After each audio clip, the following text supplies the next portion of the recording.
Sananbani, dan 6 orang anak yang ditinggalkan. Ya. Jabatannya pada sampai dengan saat meninggal, penasihat Sinode GKII Papua Wilayah 3, kemudian Ketua Sekolah Teologi Atas Hitadipa, kemudian penterjemah Alkitab berbahasa Moni. Ya, silakan Pak Petrus. Baik, terima kasih Pak Sekun yang terhormat dan semua Bapak dan Ibu, juga untuk semua media. Peristiwa ini cukup membumi ya, dan saya rasa ini banyak sudah kita tahu, tapi saya mungkin mau sampaikan kronologis peristiwa ini terjadi. Itu pada hari Sabtu. Jadi sebelum hari Sabtu itu hari Jumat, hari Kamis kan ada peristiwa di mana seorang anggota TNI itu dibacok, senjatanya dibawa lari. Berdasarkan itu maka hari Jumat itu terjadi penyisiran oleh TNI. Mereka cari dan nggak ketemu. Katanya menurut informasi tidak ada jejak. Jadi ada semacam kecurigaan terhadap warga kami yang ada di Hitadipa. Itu di sana banyak beberapa pendeta dan masyarakat di sana. Nah, hari Sabtu itu Bapak almarhum, Bapak Yeremia Sananbani dan istrinya, karena memang mereka adalah orang kampung dan dia sebagai tokoh pendeta di sana yang sudah cukup lama dalam pelayanan Tuhan, sudah puluhan tahun. Umurnya mendekati 70 tahun. Dan dia di sana sebagai tokoh dengan beberapa jabatan, fungsi dalam gereja, dia sebagai ketua sekolah Alkitab kami yang ada di sana. Dia juga sebagai penterjemah dari Alkitab bahasa Moni. Jadi ada beberapa hal yang melekat pada dia. Dia juga sebagai tokoh juga yang dihormati dan dihargai secara khusus di Intan Jaya dan lebih khusus untuk daerah Hitadipa. Jadi hari Jumat itu dia dan hari Sabtu dia dan istrinya sore itu pergi ke kandang babi untuk kasih makan babi, ternak piaraan mereka, karena memang masyarakat kami di sana itu biasanya mereka dari kampung itu ternaknya di sebelah kali. Jadi suami istri ini ke tempat kandang babi bawa makanan. Nah, setelah sampai dekat kandang babi, mereka memang jumpa dengan beberapa anggota TNI. Lalu mereka bertanya, Bapak dan Mama mau kemana? Mereka bilang bahwa mereka bawa makan untuk kasih makan makanan babi, untuk babi. Nah, ada kecurigaan dari anggota TNI, ini untuk kasih makan ternak babi kah, ataukah untuk kasih makan OPM begitu, untuk kasih makan kelompok KKB gitu. Tapi Bapak ini memang orang, dia terus terang bilang bahwa itu tidak. Kami memang betul mau pergi kasih makan babi. Nah, singkat cerita setelah sampai di tempat ternak, nah mereka suami istri setelah kasih makan babi, nah istrinya mengajak beliau untuk pulang. Bapak ini sudah sore, situasi juga kurang kondusif, kurang baik, kita pulang saja. Tapi almarhum bilang, Mama pulang duluan. Saya ada bakar ubi, jadi nanti saya makan, baru saya ikut dari belakang. Jadi cerita ini, sekali lagi sebelum saya teruskan cerita ini saya rekam, dan rekaman itu saya sudah kasih juga untuk Pak Ronald di sana sebagai Juru Papua, juga untuk kami punya ketua yang ada di Jakarta, Pak Daniel. Jadi menurut cerita ini, jadi Mama pulang. Setelah Mama pulang sampai di rumah, itu peristiwa penembakan terjadi sekitar jam 6:15. Ada bunyi tembakan di kandang babi. Jadi Mama dia beritahukan ini kepada beberapa teman pendeta yang ada. Wah, ini bunyi tembakan ini saya curiga jangan Bapak ditembak. Jadi pendeta-pendeta itu tegur Mama, Ibu almarhum Ibu Sananbani ini. Lalu mereka tegur pendeta ini. Pendeta ini tegur Mama ini, wah ini sudah sore, sudah malam. Kenapa Bapak dan Mama memberanikan diri pergi kasih makan ternak? Situasi kurang bagus gitu. Dan mereka bilang, sudah kami tidak bisa pergi, ini sudah malam, jadi nanti besok. Nah, istrinya, almarhum ini, dia memberanikan diri untuk pergi. Sampai di kandang babi, melihat bahwa Bapak ini tergeletak. Sudah ditembak. Jadi, kata dia kepada istrinya, aduh Mama, saya sudah ditembak. Jadi dia menceritakan bagaimana sampai dia ditembak. Jadi dia, ada anggota yang datang kepada dia menanyakan, ini kami sudah cari, kami punya teman yang sudah dibacok senjatanya, kami tidak dapat. Kami curiga bahwa ini bapak orang yang ambil. Begitu. Ceritanya seperti itu. Lalu dia sampaikan, wah saya ini orang baik-baik, saya tidak buat seperti itu.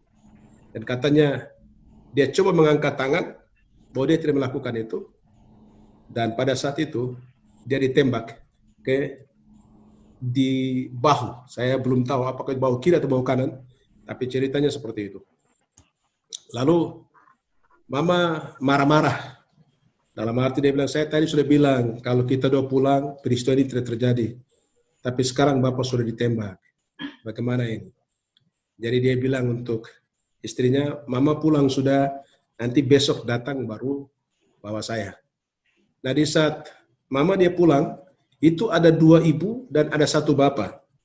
Biasanya ya masyarakat kami yang ada di sekitar ternak itu, mereka kan buat kandang itu kan, oh ini pendeta punya, oh ini pendeta yang ini punya, jadi mereka tidak terlalu jauh.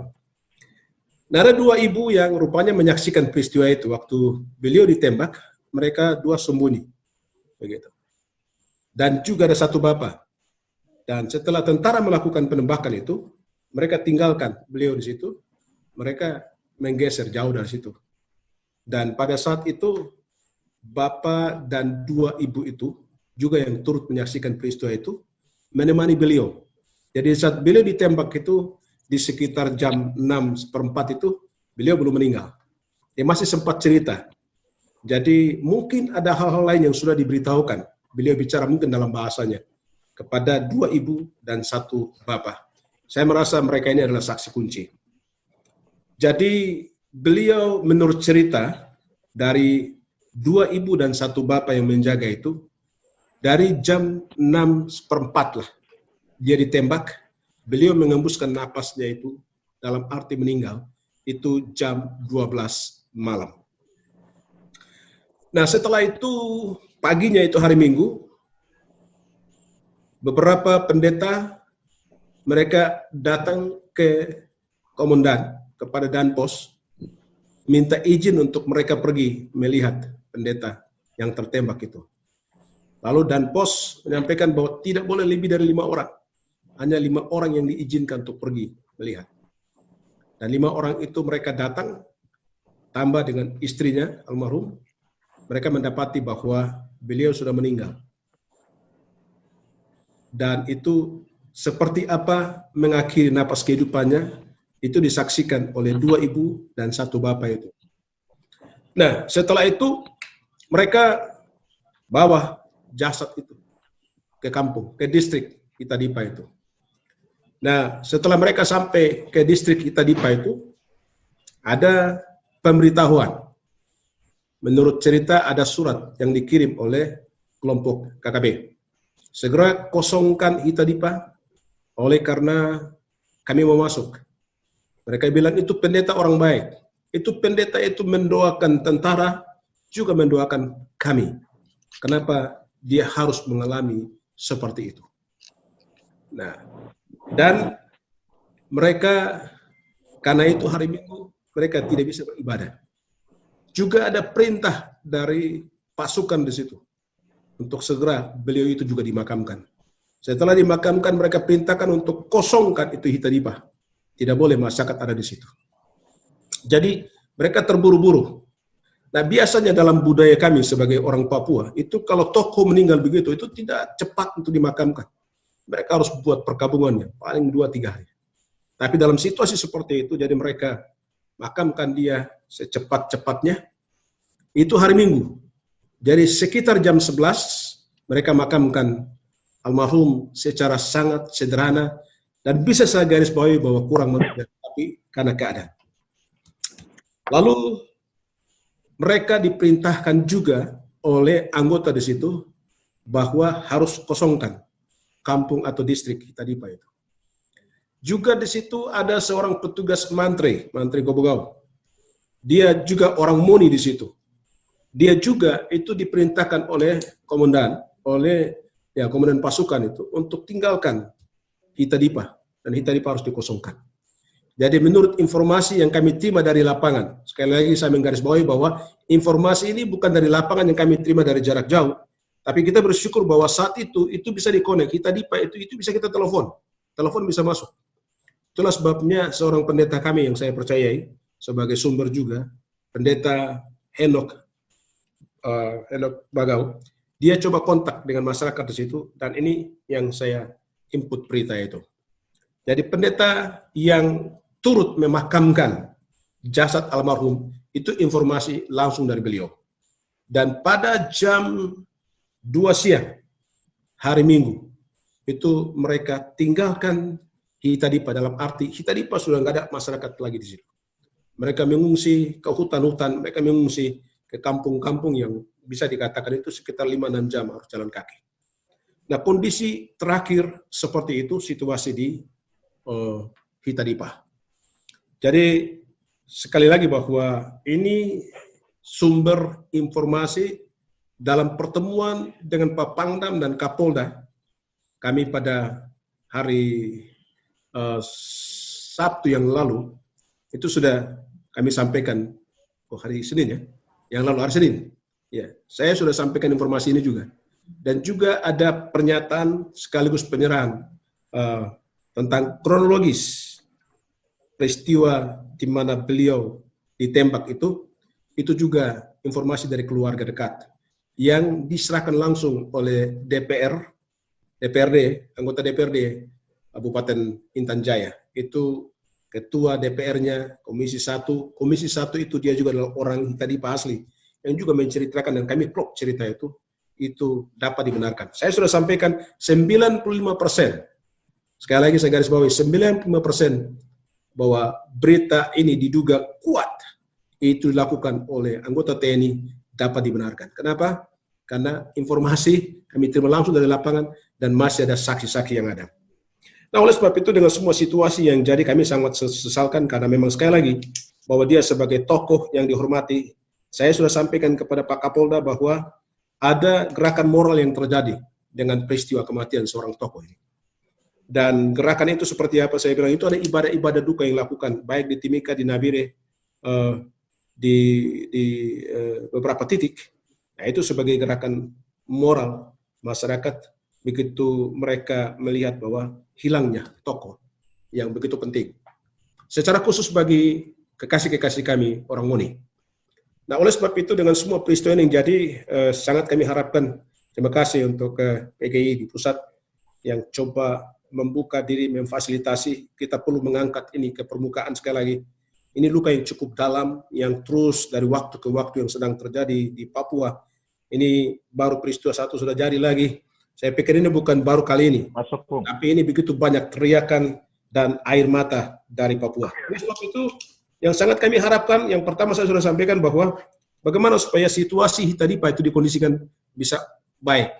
Saya tidak tahu kenapa sampai TNI begitu hebat untuk bisa menyuruh masyarakat keluar dari Hitadipa. Ini kampung halaman mereka, turun-temurun. Kalau mereka sudah tinggalkan Hitadipa, terganggu secara ekonomi, pasti mereka lapar. Pendidikan nggak jalan. Yang lebih fatal lagi, ingatlah bahwa Injil itu kekuatan Allah. Yang sudah merubah masyarakat itu, mereka menjadi masyarakat yang baik. Lalu kalau hari Minggu mereka tidak beribadah, kami merasa ini sesuatu yang luar biasa. Nah, oleh sebab itu, dalam waktu ini, dalam kesempatan ini, kami sedang berteriak minta tolong.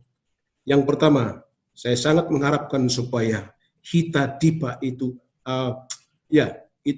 dipulihkan. Dalam arti masyarakat harus kembali ke kampungnya. Mereka harus bekerja, mereka punya pertanian, mereka harus kembali dengan mereka punya peternakan. Dan mereka harus ada di situ untuk beribadah kepada Tuhan. Saya rasa itu hal yang penting sekali yang saya perlu garis bawahi. Dan terima kasih untuk semua teman-teman. Terima kasih untuk dari PGI yang memfasilitasi ini. Saya tentu saja mengharapkan bahwa dengan kita mempublikasikan berita ini, sangat kita harapkan perhatian penuh dari pemerintah. Secara khusus Bapak Presiden, mungkin para kabinet, kalau bisa betul-betul mereka melihat hal ini sebagai sesuatu yang penting. Dengan terjadi hal ini, kami mau supaya kalau bisa mereka datang melihat situasi di Hitadipa itu seperti apa. Mungkin perlu dibentuk. Saya sangat mengharapkan bahwa ini perlu dibentuk tim investigasi secara gabungan atau tim investigasi yang terdiri dari semua pemangku jabatan ada di situ untuk kita bisa turun melihat. Dan sekali lagi, Hitadipa perlu dipulihkan. Saya kira Pak Petrus juga sudah menjawab ya pertanyaan teman dari CNN tadi. Sampai saat ini belum ada pemeriksaan kepada 3 saksi karena mereka dipaksa untuk segera tinggalkan Hitadipa dan jenazah tidak bisa diotopsi karena di pedalaman tidak ada rumah sakit, bahkan dipaksa untuk dimakamkan dengan cepat. Ya, mungkin Pak Petrus, bagaimana dengan perlindungan saksi kalau itu belum diperiksa terkait dengan kondisi ini? Silakan Pak Petrus. Ya, terima kasih. Saksi itu mereka tidak ada di tempat ya, karena situasi dalam kondisi seperti itu mereka disuruh keluar dari Hitadipa. Nah, sampai dengan kemarin saya masih komunikasi. Saksi pertama kalau saya bisa sebutkan itu istri dari almarhum. Itu dia ke kampungnya, dari Hitadipa itu dia ada kampungnya. Jadi dia mengungsi ke kampungnya di sana untuk ya buat acara duka begitu dengan keluarga. Terus saksi dari 2 ibu dan 1 bapak ini mereka mengungsi ke kampung-kampung sekitar. Saya belum tahu itu mereka ke kampung mana. Dan mereka pada situasi seperti ini mereka sangat takut. Jadi mereka itu tidak mungkin polisi bisa ketemu mereka kalau tanpa disertai dengan keluarga dekat gitu. Jadi mereka mengungsi ke tempat yang jauh, ke kampung-kampung yang jauh. Dan mungkin karena situasi seperti itu, mereka dalam keadaan takut. Jadi untuk ketemu mereka sampai hari ini itu masih sangat susah seperti itu. Kecuali yang saya tadi bilang harus keluarga dekat sendiri. Dan bagaimana untuk kita ada jembatan untuk menghubungi mereka sehingga kita bisa dapatkan mereka. Salah satu saksi juga yang keluar terakhir dari Hitadipa itu adalah petugas kesehatan. Jadi saya pikir secara terpelajar. Nah, mungkin satu hal yang saya ingin sampaikan buat teman-teman wartawan supaya mengerti, ini bapak dan ibu kami yang ada mereka yang jadi saksi itu, saya mau katakan bahwa mereka itu orang yang tidak sekolah. Sehingga untuk komunikasi dengan mereka itu harus dengan bahasa gitu loh. Jadi ini situasi kami secara khusus untuk pedalaman ya, Hitadipa. Jadi supaya teman-teman media bisa mengerti bahwa kita sedang berhadapan dengan satu kondisi masyarakat kami yang dari sisi pendidikan itu mereka sangat jauh sekali. Sehingga ini juga mempengaruhi hubungan-hubungan. Maksudnya kalau mereka dimintai keterangan seperti apa jadi saksi, itu tidak mungkin mereka akan menjawab dalam bahasa Indonesia. Jadi perlu penengah, perlu orang yang bisa mengkomunikasikan itu ialah keluarga sendiri dengan bahasa Muni. Lalu untuk temukan mereka sampai hari ini kita belum tahu. Sekali lagi, mereka ada di titik-titik mana, di kampung-kampung mana mereka lari. Nah, itu yang saya coba berusaha untuk komunikasi dengan Pendeta Henok Pagau. Baik, terima kasih. Terima kasih Pak Sekup izin. Pak Sekup izin, ada hal yang saya perlu stressing cepat, karena ini mungkin teman-teman media. Saya ingin sampaikan supaya teman-teman media paham dan mengerti, Hitadipa itu adalah salah satu distrik dari Kabupaten Intan Jaya. Kemudian daerah distrik ini menjadi daerah DOM, daerah operasi militer di situ. Masyarakat sipil atau pegawai negeri atau DPR juga nggak berani masuk ke sana. Ini kan masalah kita ada di situ. Jangankan itu, masyarakat asli di situ yang disuruh keluar. Sangat disayangkan. Jadi teman-teman media harus tangkap bahwa ini menjadi daerah operasi militer. Dan sekali lagi bahwa ini penempatan pasukan yang non-organik, yang tidak mengerti budaya di sana. Mereka semua datang dari luar. Lalu menguasai daerah ini menjadi daerah operasi militer. Dan tidak ada satu warga sipil yang berani masuk ke sana. Itu kan masalah. Dan ini yang harus dilihat secara serius. Sehingga itu sudah mengganggu yang saya sebutkan tadi. Itu orang-orang di kampung Hitadipa, distrik Hitadipa, itu 6 gereja kosong. Artinya apa? Hari Minggu mereka tidak ada ibadah, itu kan pelanggaran besar. Yang kedua, ekonomi mereka terganggu, mereka lapar. Ini kita tidak tahu berapa banyak mereka yang sakit karena tidak makan. Yang ketiga, pendidikan nggak jalan, kesehatan nggak jalan. Bagaimana kita membangun manusia di sana? Saya rasa dengan peristiwa ini, pemerintah pusat harus turun melihat dengan mata sendiri. Itulah sebabnya saya dukung apa yang disampaikan tadi oleh Ketua Sinode GKI tadi. Ini perlu ada tim investigasi secara padu. Tidak harus tentara sendiri, polisi itu nggak betul itu. Saya pikir mungkin kita sudah bicara pada suhu yang agak panas ya, karena ini sesuatu luka yang sangat dalam. Sekali lagi, ini daerah itu menjadi daerah yang dikuasai oleh TNI non-organik. Mereka juga nggak tahu budaya di sana kok. Saya nggak tahu itu orang-orang dari mana. Datang lalu usir masyarakat kampung di sana. Lalu tidak diizinkan, jangankan saja polisi ya, saya mau kasih catatan. Itu masyarakat sipil, anggota DPR yang adalah notabene orang-orang di situ juga nggak berani ke situ. Karena tentara jaga. Ada apa? Itu pertanyaan. Terima kasih. Saya kembalikan waktu Pak Sebu.